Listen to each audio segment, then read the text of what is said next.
সোমবার সাত সকালেই মানব পাচার চক্রের সন্ধানে দুর্গাপুরে এনআইএ তল্লাশি। পশ্চিম বর্ধমানের দুর্গাপুরে আন্তর্জাতিক মানব পাচার চক্র এবং নাশকতার মামলা তদন্তে এক লেবার ঠিকাদারের বাড়িতে ম্যারাথন তল্লাশি চালিয়ে গোলাম জামা নামে ওরফে গুড্ডু নামে এক ব্যক্তিকে গ্রেপ্তার করেছে এনআইএ। সোমবার ভোরে এনআইএর 6 সদস্যের একটি প্রতিনিধি দল কেন্দ্রীয় বাহিনীকে সঙ্গে নিয়ে এই আকস্মিক অভিযান চালায়। 13 নম্বর ওয়ার্ডের দুর্গাপুরের গেট সংলগ্ন নিউ স্টিল পার্ক এলাকায় ধৃত গোলাম জামা মূলত বিহারের বাসিন্দা। ঝাড়খণ্ডেও তিনি থেকেছেন। তিনি দীর্ঘদিন ছত্তিশগড়ে থাকার পর গত 3 বছর ধরে দুর্গাপুরের পরিবার নিয়ে ভাড়া বাড়িতে থাকছিলেন। পেশাগতভাবে তিনি একজন লেবার সাপ্লায়ার বা ঠিকাদার।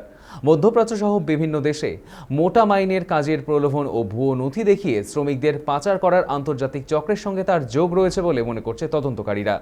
ছত্তিশগড়ে ঘটে যাওয়া একটি পুরনো নাশকতামূলক ঘটনার মামলাতেও তার নাম জড়িয়েছিল, যার সূত্র ধরেই এনআইএ মূলত তার সন্ধান পায়। সকাল 7টা থেকে শুরু হওয়া প্রায় 3 ঘন্টার ম্যারাথন তল্লাশি ও জিজ্ঞাসাবাদের পর গোলামের বয়ানে একাধিক অসঙ্গতি ধরা পড়ে। এরপরই আজ সকাল আনুমানিক 11টা নাগাদ তাকে এনআইএ হেফাজতে নেয়।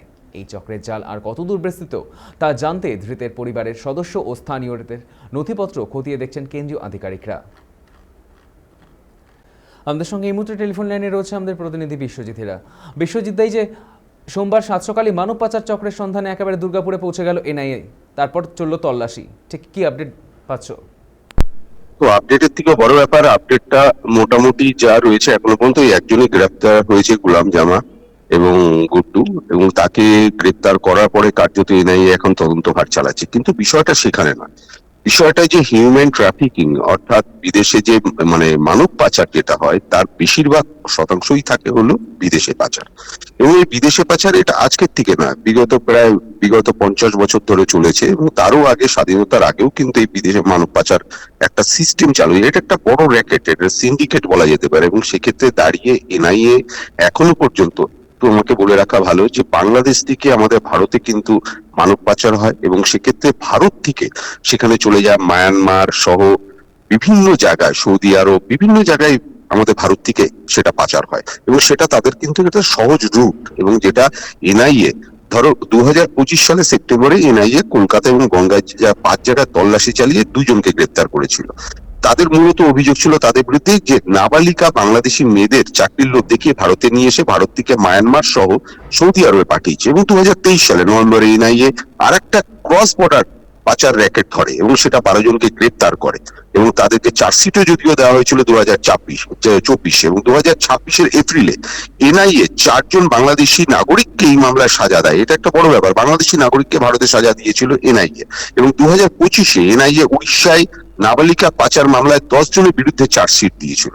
এবং এটা কিন্তু শুধুমাত্র একটা উদাহরণস্বরূপ, কিন্তু যদি দেখা যায় যে এই সমস্ত পাচার আমাদের পশ্চিমবঙ্গে যেরকম বাদুড়িয়া, মসলন্দপুর, বেহালায় যে বেবি ট্রাফিকিং এর একটা র্যাকেট ধরা পড়েছিল, এবং সেখানে এক ডাক্তারের কাছে ইউএস ডলার, ইউরো এবং হংকং ডলার পাওয়া গেছিল। পুলিশের সেখানে সন্দেহ হয়েছিল, সাসপেক্ট করেছিল সেই ডাক্তারকে, এবং সেখানে শিশুদের বিক্রি করা হতো। এটা একটা বিষয়। আর একটা বিষয় হলো নেপাল বাংলাদেশ বর্ডার দিয়ে পাচার করা হয়, এবং এটা মূলত সুন্দরবন এলাকার সন্দেশখালী পাথর প্রতিমা দিয়ে মেয়েদের মুম্বাই, দিল্লি, নেপাল, বাংলাদেশে পাচার করার অভিযোগ উঠেছে। এবং এটা একাধিক এনজিও রয়েছে, যে সমস্ত এনজিও এই হিউম্যান ট্রাফিকিং এর বিরুদ্ধে কাজ করে চলেছে, এবং তারা কিন্তু একটা পরিসংখ্যান দেয়। 2025 যেরকম দেখি যে নদিয়া, ধানতলা এবং হাঁসখালিতে 10 জন বাংলাদেশি অনুপ্রবেশকারী তাদের অ্যারেস্ট করা হয়েছিল, এবং সেখানে 5 জন ভারতীয় পাচারকারীও গ্রেপ্তার হয়েছিল। এইসব পরিসংখ্যান দেখার পরে একটা জিনিস পরিষ্কার হয়, এবং এনসিবির যে ডেটা, অর্থাৎ ন্যাশনাল ক্রাইম রেকর্ড ব্যুরো, তারা যে ডেটা দিয়েছিল সেই ডেটা অনুযায়ী, তাদের বক্তব্য অনুযায়ী এই সমস্ত বেশিরভাগ কেস রেজিস্টার হয় না, এবং অনেক ক্ষেত্রে যেগুলো রেজিস্টার হয় সেগুলো ইন্ডিয়ান প্ল্যান কোডের 370 এ এবং পক্সো আইনের আর ফরেনার্স অ্যাক্ট আইনে এগুলো রেজিস্ট্রি হয়। ফলে কিছুটা জানা যায়, কিছুটা জানা যায় না। তবে এই যে বাংলাদেশ এবং মায়ানমার এবং সেই সঙ্গে নেপাল বর্ডার এবং থাইল্যান্ড, নেপালে যে চাকরির নাম দিয়ে যে পাচারগুলো হয়, এই পাচার নিয়ে একাধিক এনজিও কাজ করছে। তাদের মূল বক্তব্য আমাদের পশ্চিমবঙ্গের 7টি জেলা থেকে প্রায় হাজার শিশু এবং যারা প্রাপ্তবয়স্ক যারা আছে তাদেরকে পাশে চাকরির লোভ দেখিয়ে তাদেরকে পাঠানো হচ্ছে। এবং এর জন্য সবচেয়ে বড় ক্ষতিগ্রস্ত যেগুলো আছে দক্ষিণ চব্বিশ পরগনা, উত্তর চব্বিশ পরগনা, মুর্শিদাবাদ, পূর্ব পশ্চিম মেদিনীপুর, নদিয়া, জলপাইগুড়ি এবং এই সীমান্ত লাগোয়া নদিয়া এবং নদিয়ার যে সমস্ত বর্ডার জায়গা রয়েছে, অর্থাৎ নদিয়ায় যদি দেখা যায় যে তেহট্ট বর্ডার আছে, ফুলবাড়ি বর্ডার আছে, এই সমস্ত বর্ডার এবং হরিশ্চন্দ্রপুর বর্ডার আছে, মালদা এবং আমাদের উত্তর চব্বিশ পরগনায় একাধিক বর্ডার রয়েছে।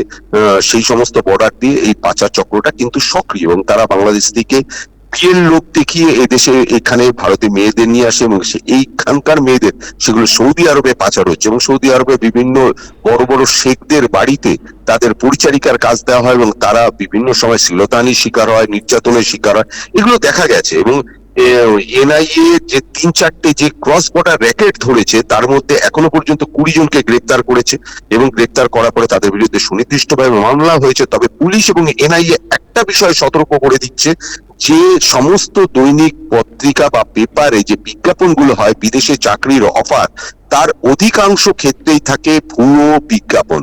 এবং এই ভুয়ো বিজ্ঞাপন কি, প্রথমে এখান থেকে তাদের বিভিন্ন সময় পাসপোর্ট তৈরি করে দেওয়া হয়, ভিসা বানিয়ে দেওয়া হয়, জাল পাসপোর্ট হয়, তাদের কাছ দিয়ে হিউজ অ্যামাউন্ট, যেরকম সৌদি আরবে চাকরির জন্য নিয়ে যেতে গেলে এখান থেকে নিয়ে চলে যায় 2.5 থেকে 3 লাখ, 4.5 লাখ, 5 লাখ, জাপানে 10 থেকে 25 লাখ টাকা, জাপানে এবং ওমান, এই সমস্ত জায়গায় যেতে গেলে 5 থেকে 7 লাখ টাকা করে কমিশন নেয় এরা। কমিশন নেওয়ার পরে তাদেরকে পাসপোর্ট দিয়ে পাঠানো হয় এবং পাসপোর্ট দিয়ে যে কোম্পানির থ্রু হয়ে ওয়ার্ক অর্ডার দিয়ে বিদেশে পাঠানো হয়, বিদেশে চাকরির সময় দেখা যায় অধিকাংশ ক্ষেত্রে সেই সমস্ত মানুষদের পাসপোর্ট কেড়ে নেওয়া হয়েছে। আজ থেকে 2 বছর আগে সৌদি আরবে আটকে ছিল প্রায় 250 জনের ভিতর 3 জন সুইসাইড করেছিল। পরবর্তী ক্ষেত্রে তারা এখানে যোগাযোগ করে ইন্ডিয়ান এমবাসিতে, ইন্ডিয়ান এমবাসির সহযোগিতায় অবশেষে কিছু মানুষকে, তাদের সমস্ত মানুষকে ফেরত নিয়ে আসা যায়। তাদের ওখানে পাসপোর্ট কেড়ে নেওয়া হয়, কেড়ে নেওয়ার পরে কার্যত কীতদাসের মতন তাদেরকে ট্রিট করা হয়। অনেকে কষ্ট সহ্য না করতে পেরে আত্মহত্যা করে, অনেকে মারা যায়। এটা একটা বড় রেকর্ড এবং এটা সামাজিক ব্যাধি এবং এই ব্যাধির জন্য এনআইএ দীর্ঘদিন ধরে লড়াই করছে। শুধু এনআইএ লড়ছে না, বিভিন্ন সাইবার সেল রয়েছে, তারাও লড়াই করছে। হিউম্যান ট্রাফিকিং নিয়ে যারা কাজ করছে, স্বেচ্ছাসেবী সংগঠন, তারাও কাজ করছে। এই ব্যাধিটাকে যদি দূর না করা হয় তাহলে মানব পাচার রোধ হবে না।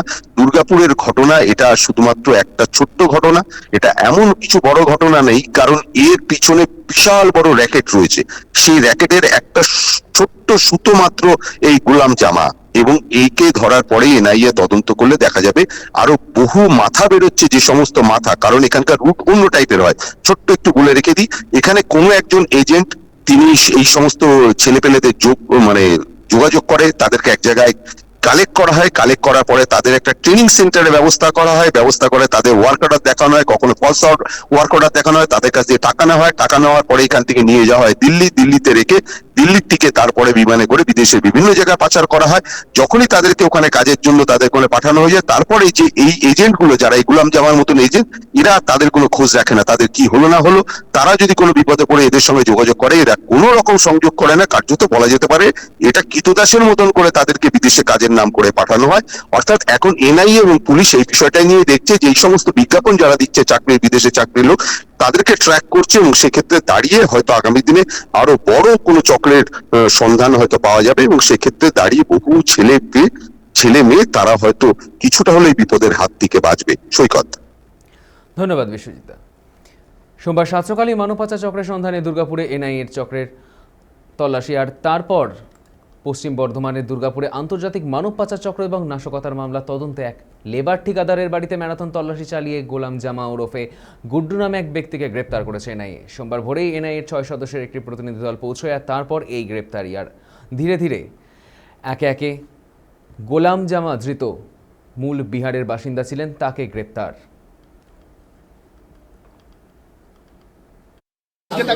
এই মুখ ঢাকা অবস্থায় 6 মাসের আগে ঘটনাটা যেটা শুনেছি আমি, যে ইনি কোনো এজেন্সিতে, ট্রাভেলিং এজেন্সিতে কাজ করতো। তো ওখানে ওরা ডুপ্লিকেট পাসপোর্ট নিয়ে করছিল, ধরা পড়েছে ওইটা নিয়ে।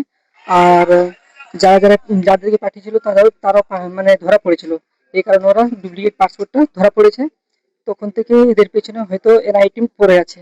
কোথায় পাঠিয়েছিল? এই রিপোর্টটা বলতে পারবো না। আর এটা কেসটা ছত্তিশগড় থেকে আছে। ছত্তিশগড়ে এরা ট্রাভেল এজেন্সিতে কাজ করতো।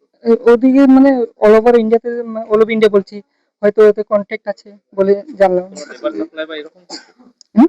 লেবার সাপ্লাই লেবার সাপ্লাই এবার হচ্ছে যে আপনারা এটা জানলেন হাওয়াতে শুনেছি, কিন্তু নাম্বারটা ফোন নাম্বার চেঞ্জ করেছে নাম্বারটা মোটামুটি 6-7 মাস আগে, আর তারপরে 15 থেকে 20 দিনের জন্য বাইরেও ছিল, পালিয়ে গেছিল। কখন সেটা ছিল বা বাইরে ছিল? এই তো 5-6 মাস আগে। 5-6 মাস আগে। আর এই নাম্বারটা ওই গোলাম জামা চেঞ্জ করেছে। হ্যাঁ, তো এই যে নাম্বার চেঞ্জ করেছিল বা ও পালিয়েছিল, সেটা কি মনে হচ্ছে যে কোনো একটা ইল্লিগাল কাজে সে জড়িত? না ওটা কিছু বলে না, হয়তো কাজে বা জন্য বাইরে গেছে এটা শুনেছিলাম।